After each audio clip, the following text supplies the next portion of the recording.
Bendiciones, queridos hermanas, queridas hermanos, gracia y paz de nuestro Señor Jesucristo. Hoy, en esta nueva entrega de esta serie que hemos dado a llamar las enseñanzas apostólicas, vamos a estar explorando el corazón de las exhortaciones o de los pedidos, de los mandatos apostólicos. Y tiene que ver con la ética cristiana, ¿verdad? En estos pasados videos hemos aprendido que Dios nos dio primeramente su poder a través del Espíritu Santo que vino a morar en nosotros, allí en la fundación de la iglesia cristiana. Después vimos que Él nos unió a su cuerpo, a su comunidad, es decir, nos hizo parte de la iglesia de Cristo. Y ahora la pregunta central es ¿cómo debemos de vivir? ¿Cómo debemos de vivir? Y Pablo lo resume pidiéndonos andar como es digno de la vocación con la que fuiste llamado. Ese pasaje lo vemos allí en Efesios 4, versículo 1. Entonces vemos que la ética cristiana no son solamente reglas para evitar el mal, sino que es una conducta positiva que resulta de tener la vida de Cristo en nosotros. Es decir, el enfoque es diferente, porque cuando nos enfocamos en evitar el mal, ¿verdad? Nos estamos enfocando en la parte negativa. Y generalmente eso conduce precisamente al error, porque en eso que nos enfocamos es lo que, en lo que le estamos prestando atención, y hacia eso nos dirigimos, ¿verdad? Porque donde está nuestro corazón, allí está nuestro tesoro. Es decir, donde está nuestra atención, donde ponemos nuestra atención, hacia ahí nos dirigimos. Y si ponemos la atención en lo negativo, hacia ahí nos vamos a estar conduciendo. Y eso es un hecho y es comprobable. Basta con prestar atención y examinar nuestras propias vidas. Entonces el enfoque debe de estar puesto en lo positivo, en la actitud positiva. Es decir, por cuanto el Espíritu de Dios está en mí, yo vivo conforme al Espíritu que mora en mí. Entonces, el Espíritu me trae a Cristo a mi vida. Y entonces, por tener la vida de Cristo en mí, yo tengo una actitud, una conducta de vida positiva y obediente a Él y a su palabra. Porque estoy unido a la cabeza que es Cristo, a la mente de Cristo. Así que la ética de la vida cristiana, como nos enseña Pablo en ese versículo que acabamos de ver, tiene que ver con el amor, con el servicio y con el sometimiento mutuo. Y vamos a estar leyendo precisamente qué es lo que fundamenta esto que acabo de decir. Y lo encontramos allí en Colosenses capítulo 3, versículos 12 y 13, donde el apóstol enseña: vestíos pues como escogidos de Dios, santos y amados, de entrañable misericordia, de benignidad, de humildad, de mansedumbre, de paciencia, soportando unos a otros y perdonándoos unos a otros. Entonces, aquí las enseñanzas apostólicas dan básicamente tres pilares de una conducta cristiana, de una vida cristiana, de una vida ética, en la ética cristiana. Y el primero de todos estos es el amor, el pilar supremo, el amor, la ley del amor. Esto también lo vemos en el Evangelio de Juan, en el capítulo 13, los versículos 34 y 35. Entonces, para las enseñanzas apostólicas, el amor no es una emoción, ¿sí? No es un sentimiento, sino que es una decisión activa y sacrificial, ¿sí? Que define al discípulo de Jesús, ¿sí? una decisión activa y sacrificial que define al discípulo de Jesús. Decisión activa porque es algo que se decide a amar, se decide, no es un sentimiento, porque el enamoramiento, a veces confundimos amor con enamoramiento, ¿verdad? Y eso está comprobado también, que el enamoramiento es una reacción química en la mente y tiene un lapso de tiempo, dura un cierto tiempo, no se está enamorado toda la vida. Entonces, cuando esas reacciones químicas que producen esa sensación de las mariposas y todo eso que llamamos enamoramiento pasa, biológicamente pasa, ¿qué queda después?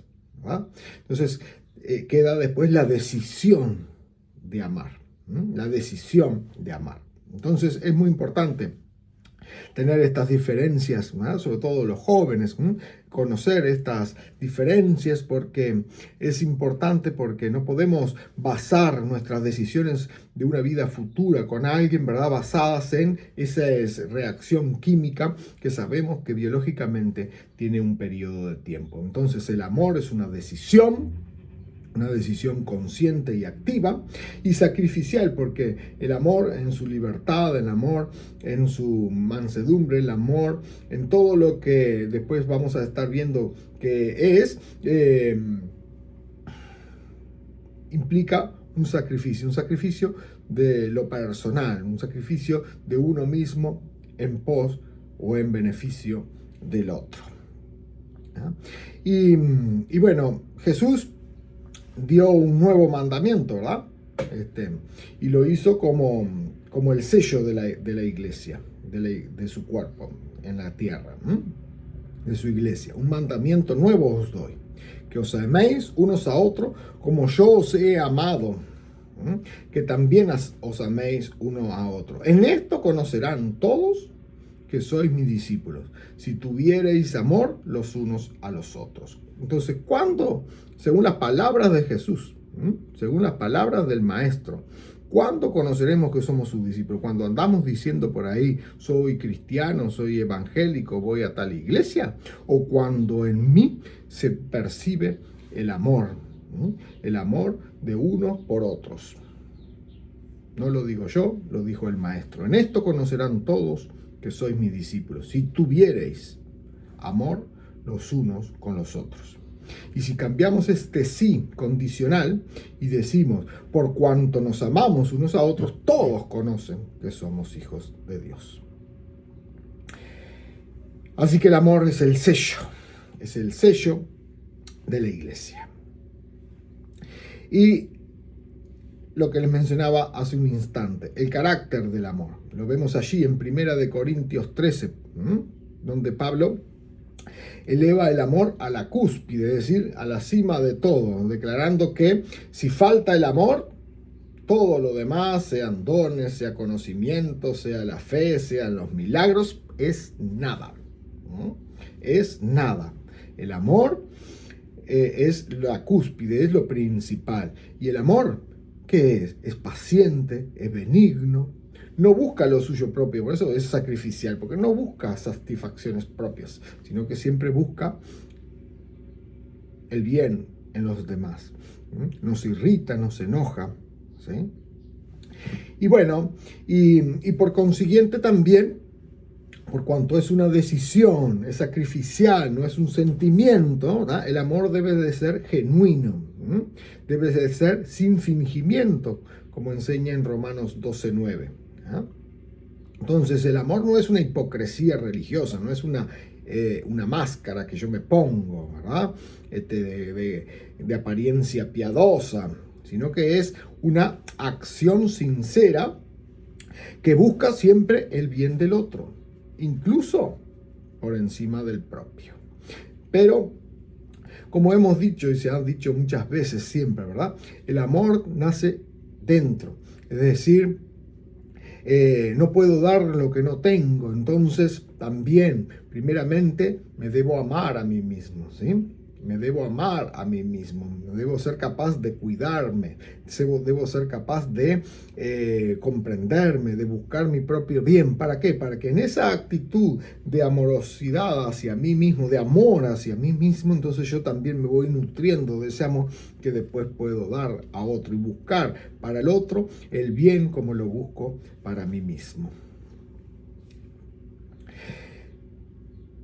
El segundo pilar práctico de estas enseñanzas apostólicas en cuanto a la vida que debe ser del cristiano, tiene que ver con el servicio, ¿no? Con el servicio humilde, y esto también lo tomamos y lo volvemos a nombrar, porque en el video pasado se habló, ¿verdad?, del servicio con humildad, cuando hablamos de los dones del cuerpo, cuando hablamos de los dones de los miembros, ¿verdad? Nos referimos a que debemos de ponerlo en práctica al servicio de los demás. Entonces el servicio humilde también es un pilar en esto de la vida cristiana. Y esto puede encontrar allí la causa o la raíz o el fundamento en Filipenses capítulo 2, versículos del 3 al 8. Entonces, la ética apostólica rechaza rotundamente el orgullo y el egoísmo. Y en su lugar promueve la humildad y el servicio. ¿Sí? Y en nuestro máximo ejemplo es Cristo. ¿Sí? Nuestro máximo ejemplo es Cristo. Entonces, tomando el ejemplo de Cristo y las enseñanzas, mirar primeramente por el prójimo.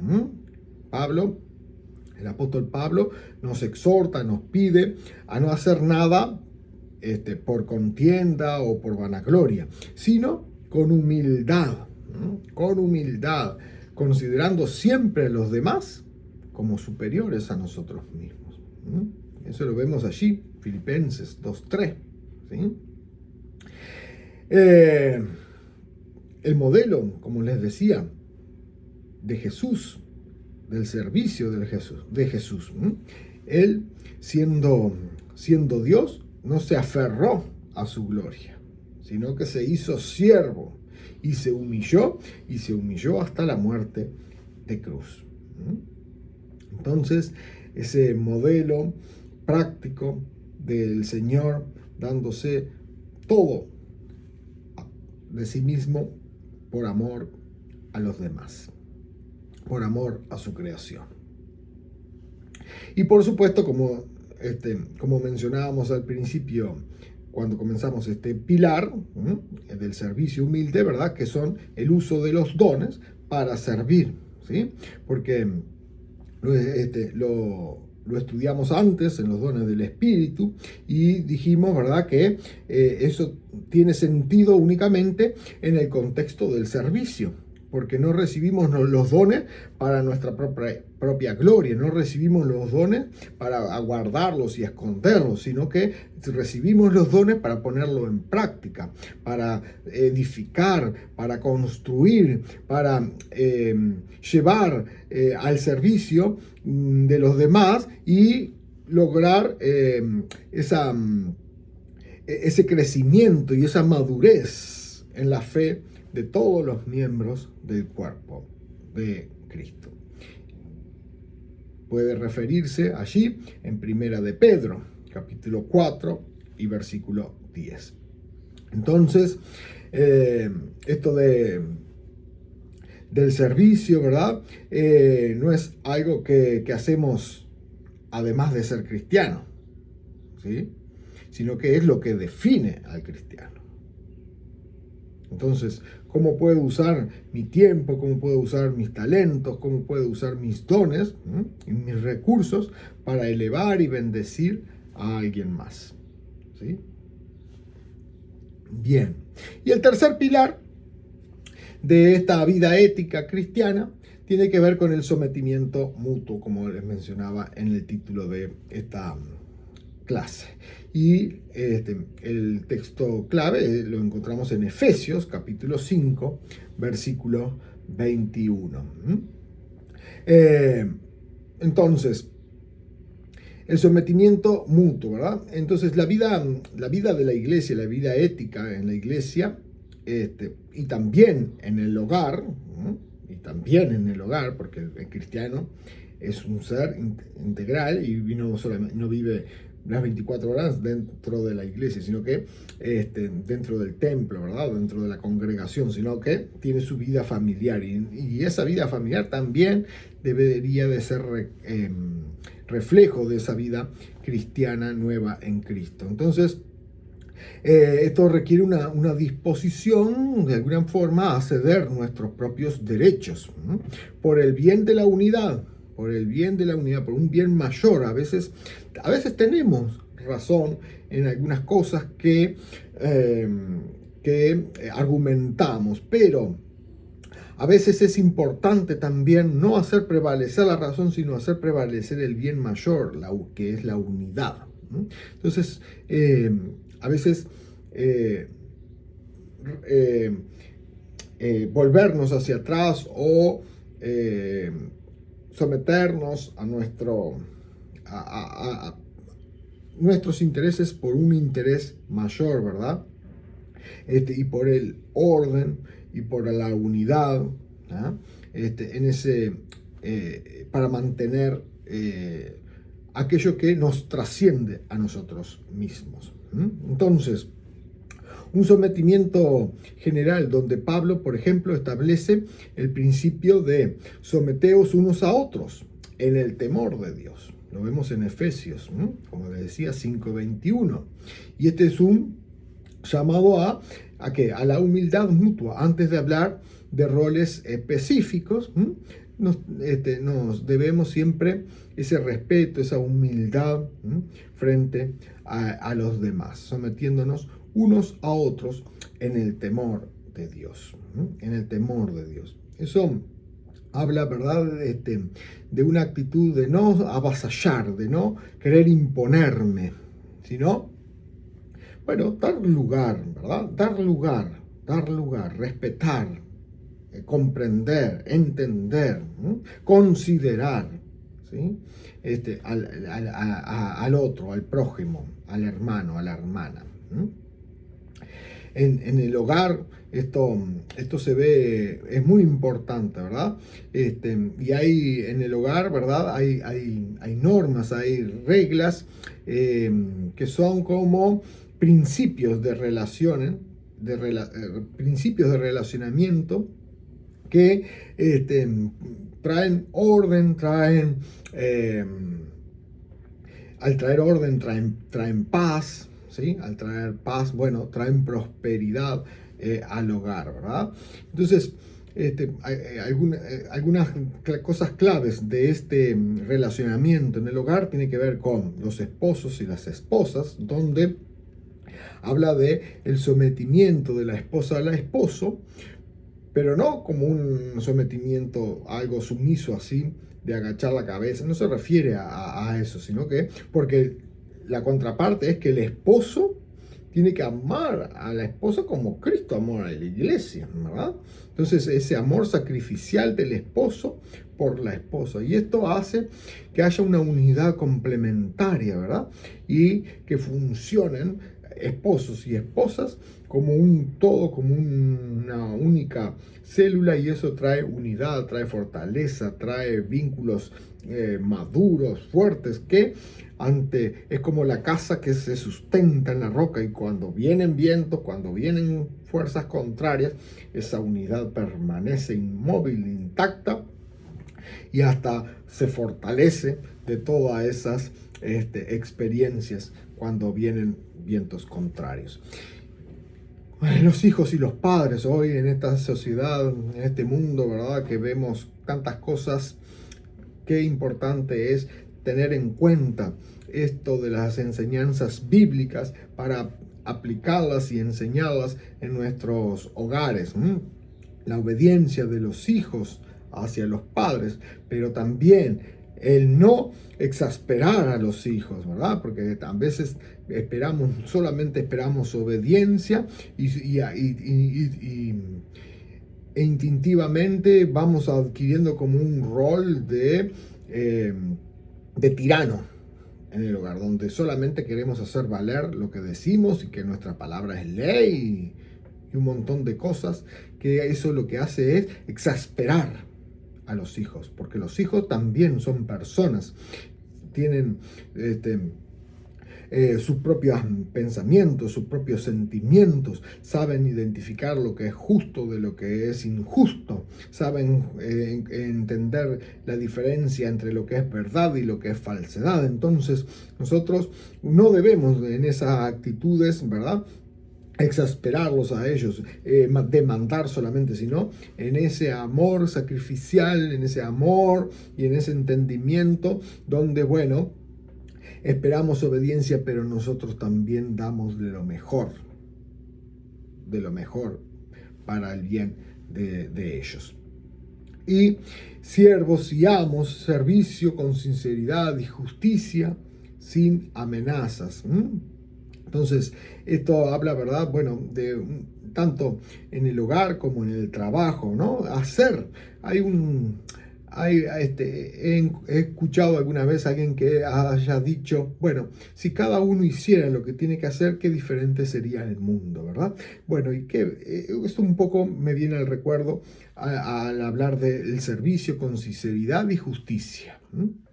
Es decir, cada uno cumpliendo con su papel, cada uno haciendo la tarea que corresponde que haga, haciéndola con excelencia, como para el Señor, cumpliendo nuestro papel, ¿verdad?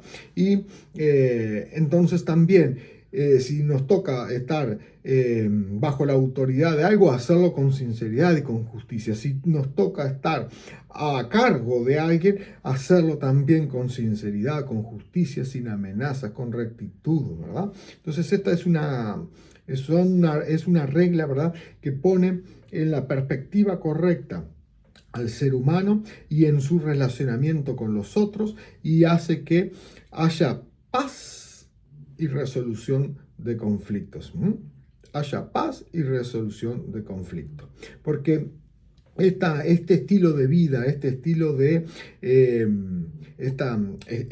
vida cristiano, esta ética, ¿verdad?, en el cuerpo de Cristo, exige dejar de lado toda amargura, todo enojo, toda malicia, y nos exige ser benignos, ser perdonadores, así como Dios perdonó a vosotros, así como Dios también os perdonó a vosotros en Cristo Jesús. Efesios 4, 31 y 32. Entonces, la madurez espiritual, ¿verdad?, entiende esto, o a medida que vamos entendiendo esto, nos vamos madurando espiritualmente y vamos adoptando esta estructura o estas tablas de la ley, por decirlo así, o estos principios, estos principios de relacionamiento, ¿verdad?, que hacen que, bueno, uno tenga una comunión con todos aquellos que nos rodean. Entonces, la ética de la vida en Cristo, ¿verdad?, según los apóstoles, es el testimonio más poderoso que podemos dar al mundo. Es el testimonio más poderoso que podemos dar al mundo. No es nuestra elocuencia, nuestros discursos, no son nuestros programas, ¿no?, sino que es el amor radical, el servicio humilde y la paz mutua. Lo que convence al incrédulo, cuando se percibe, cuando se detecta esa verdadera transformación, porque hay unidad en la persona, hay unidad, tanto espíritu, alma y cuerpo unidos a Cristo. No solamente eso, sino también lo que pienso, digo y hago, también marca una unidad. Y eso, no hay disasociación, no hay fuerzas que van por distintos lados, sino que hay una unidad. Y eso es lo que convence al mundo de que ha habido una transformación, de que hay un poder mayor y de que invita a otros a querer experimentar lo mismo. Por eso la vida ética, el estilo de vida cristiano, según las enseñanzas apostólicas y según el modelo que Cristo nos marcó, es algo que es el testimonio más poderoso que podemos dar al mundo. Y antes de terminar, como en cada video, como en cada entrega, algunas preguntas que yo te dejo para que tú estés reflexionando en esta semana, estés meditando en esto, ¿verdad? Y bueno, en estos 3 pilares, ¿sí?, que hemos estado abordando, ¿sí?, te hago estas preguntas. Ante una situación de conflicto, ¿no? Imagina una situación de conflicto. ¿Cuál es tu primera reacción? ¿Es el amor paciente o es la defensa de tus derechos? ¿Cuál es la primera reacción que aparece? Para reflexionar, para ver qué tan internalizados están los principios apostólicos en cada una de nuestras vidas. Otra pregunta que te dejo para reflexionar es, ¿hay algún área de tu vida donde el orgullo, ¿no?, la altivez, el orgullo, te impide servir a otros o someterte a la autoridad bíblica establecida, ya sea en la casa, en el trabajo o en la iglesia? ¿Sí? Y como esto se trata de servicio, ¿a quién puedes llamar hoy o a quién puedes ayudar hoy? Para poner en práctica el amor, para poner en práctica el servicio humilde de Cristo. Así que este video, esta clase, estas preguntas son una invitación, ¿verdad?, son una invitación para vivir de una manera tal que el mundo pueda ver, no nuestra propia fuerza, no nuestra propia voluntad, sino que pueda ver la ética transformadora de Cristo operando en nosotros a través del Espíritu Santo. Así que bendigo tu vida, bendigo tu familia, bendigo tu hogar, tu entrada y tu salida, en el nombre de Cristo Jesús. Y que esta palabra encuentre cabida en tu corazón para que produzca y no vuelva vacía a Él, sino que produzca lo que Dios ha enviado que produzca. Te bendigo y nos vemos en la próxima entrega. Shalom.